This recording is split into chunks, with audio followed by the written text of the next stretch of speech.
தெய்வீக முன்னுரை. இந்த பிரபஞ்சம் உருவாகும் முன்பே ஒரு ஒலி இருந்தது. அது கத்தல் அல்ல, சப்தம் அல்ல, அது அமைதி. அந்த அமைதியின் உள்ளிருந்து எழுந்த ஒரே ஒரு தெய்வீக அதிர்வுதான் ஓம்.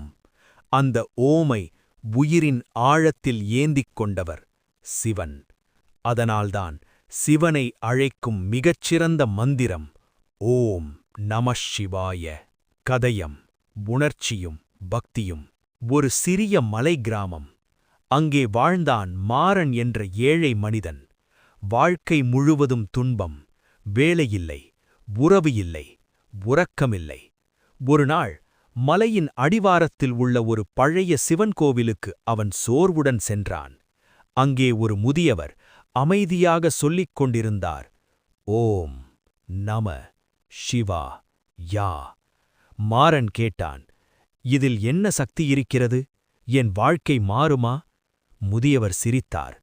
சிவனை மாற்ற வேண்டாம், உன்னை மாற்றும் மந்திரம்தான் இது என்றார். அந்த நாள் முதல் மாறன் தினமும் வலி வரும்போதும் வலி தீரும்போதும் ஒரே வார்த்தை ஓம் நம சிவாய. பசியில் சொன்னான், பயத்தில் சொன்னான், கண்ணீரில் சொன்னான். நாட்கள் கடந்தன. அவன் வாழ்க்கை மாறவில்லை. ஆனால் அவன் மனம் மாறியது. பயத்தினிடத்தில் அமைதி வந்தது. கோபத்தினிடத்தில் பொறுமை வந்தது. துன்பத்தினிடத்தில் நம்பிக்கை வந்தது. அன்று சிவன் அவனுக்குள் குடியேறினார். ஆன்மீக பாடம். ஓம் நம சிவாய என்பது வார்த்தை அல்ல, அது சரணாகதி. ஓம் பிரபஞ்சத்தின் மூல ஒலி. நம நான் இல்லை, சிவாய சிவனே எல்லாம். அதாவது என் அகங்காரம் உன்னிடம் ஒப்படைக்கிறேன் என்ற ஆன்மாவின் குரல். சிவன் வெளியில் இல்லை. இந்த மந்திரத்தை உணர்ந்து சொன்னால் அவர் உங்களுக்குள் எழுகிறார். சக்தி வாய்ந்த இறுதிப் பிரார்த்தனை. ஓம் நம சிவாய.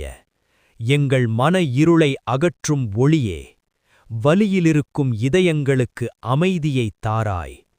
பாவத்தை சுடும் தீயே, கருணையின் கடலே, எங்களை உன்னிடமே ஒப்படைக்கிறோம். ஓம் நம சிவாய. ஓம் நம சிவாய.